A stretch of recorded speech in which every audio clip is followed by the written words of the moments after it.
Mexico State going on to the tournament. Just a phenomenal game. What college basketball is all about. We're less than a month away from being in Vegas for the WAC tournament. Welcome in to the Road to WAC Vegas presented by Hercules Tires. I'm Rachel Vigil. It's still an emotional time in Edinburgh, Texas, as UTRG is mourning the unexpected death of head coach Lou Hill last Sunday. Longtime Vaquero assistant Jay Stedman will be the interim head coach for UTRGV for the remainder of the season. Due to travel issues caused by inclement weather in the Edinburgh area, the Seattle U UTRGV men's basketball game has been canceled. UTRGV will now host Dallas Christian at 5 p.m. Central Time on Sunday. California Baptist will head to Phoenix to take on Grand Canyon. The Lopes are number 1 in the WAC standings at a perfect 6-0. GCU has not played since January 30th due to a positive COVID case within the program. CBU is coming off a tough 1-point loss to Sacramento State on Sunday after beating the Hornets the previous night, 83-71. Friday and Saturday's games are scheduled to start at 7 p.m. Mountain Time on ESPN3. The two newcomers to the WAC will face off this weekend as Tarleton heads to Dixie. Texans guard Montre Gibson and Taj Small lead the conference in three-point percentage. Both are shooting over 50%.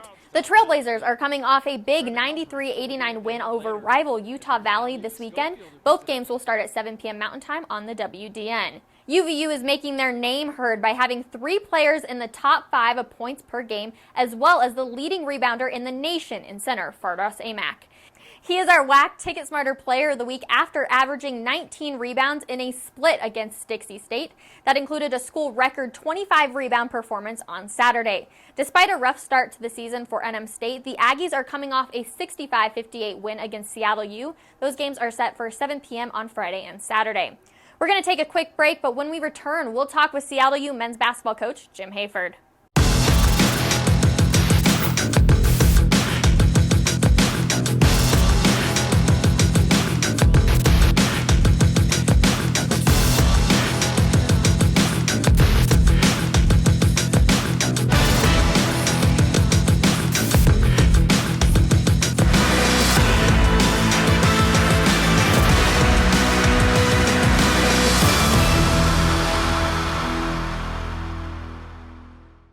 Welcome back to the Road to WAC Vegas. Excited to have Seattle U men's basketball head coach Jim Hayford on with us. Coach, how are you? I'm doing great. It's fun to be doing what we love, which is coaching and playing basketball. And it's been obviously a really crazy year, but our team is getting better every week, and that's gratifying as a coach, and it's fun to be out competing. You mentioned that it's been a crazy year. What's been the hardest struggle for your program? Probably there's just a lack of connection. Just, you're playing in empty gyms. Your team, it's hard to just like eat a meal together.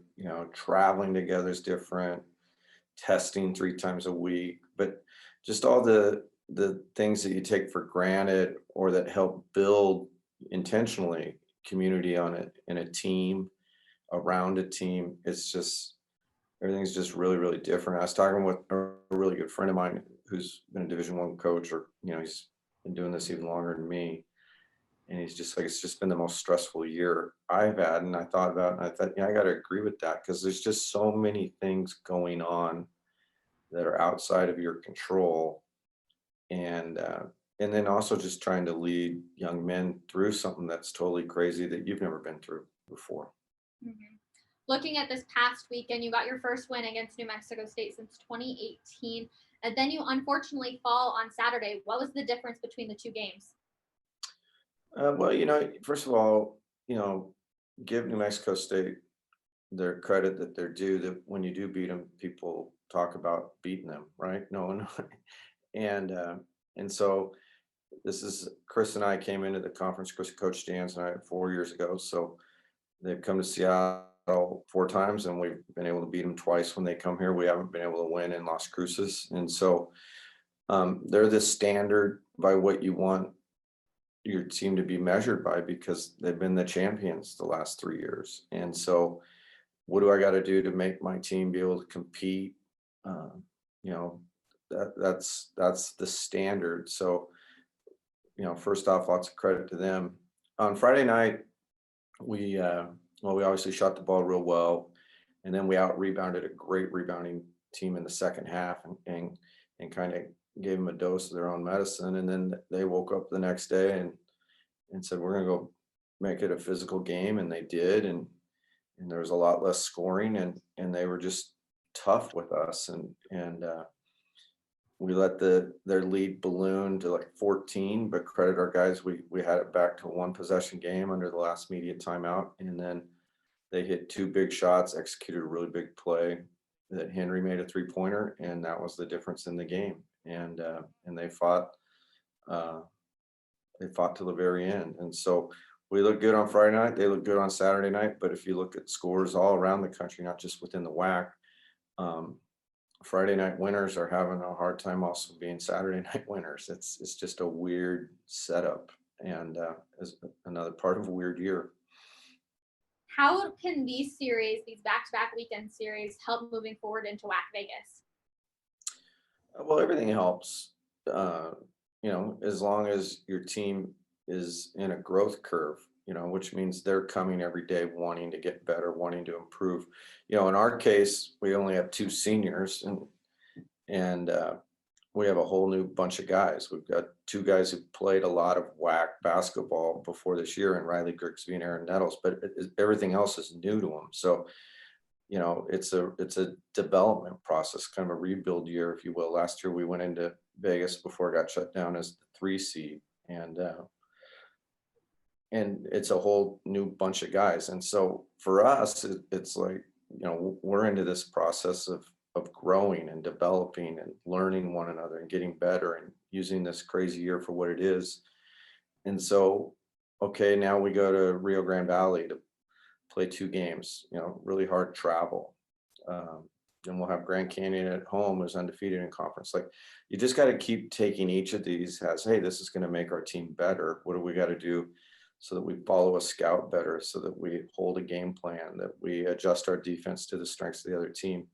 And with my group, the more and more that we do that, a lot of it is the first time we're doing it together, and we're going to keep getting better and better at it, because this unique schedule that's what it's giving us for our opportunity to grow and develop. A positive spin there, Coach. Well, I try to be positive most all the time. I wish I was more positive with the referees sometimes, but it's a good way to live life. Well, you mentioned Riley in there, and him and Darian Trammell are actually the top 2 scorers in the WAC. What really fires them up? Well, they're both great teammates. They're both players that are really hard to guard. They both have a pretty good grasp and handle on our offense, which is kind of a unique structure. And I think Aaron had a tough night Saturday, but Aaron's also been playing really well, and so is Emeka inside. And we just need to get some bench production, and then we can play in pace, in space and with pace, and be a team that's really, really hard to guard. But we're also, I think, a pretty solid defensive team, this group. So those 2 guys are really special. You got a game plan for them. They both have a drive game. They both can shoot the 3 with great accuracy. When they get to the line, they're good foul shooters. And Riley has a really strong post game. And so, and then both of them are just really, pound for pound, they're just really strong. Our strength and conditioning coach, Cam, has done a great job with them, and they're just really just tough, solid. They're great athletes. We'll enjoy these next couple of weeks. Thanks again, Coach. When we return from the road to WAC Vegas, we're going to talk some women's hoops. We'll be right back. We can stand together by standing far apart. Stay 6 feet apart from other people. Wear your mask when you go out. Wash your hands often. If you feel sick, stay home. Be respectful of others. The choices you make are critical. By protecting yourself, it helps protect all of us. Your actions can save lives. What we do now will shape our future. Stay safe. Welcome back to the road to WAC Vegas. A matchup we've all been waiting for finally takes place this weekend. 14-4 Grand Canyon will head to the undefeated California Baptist in Riverside.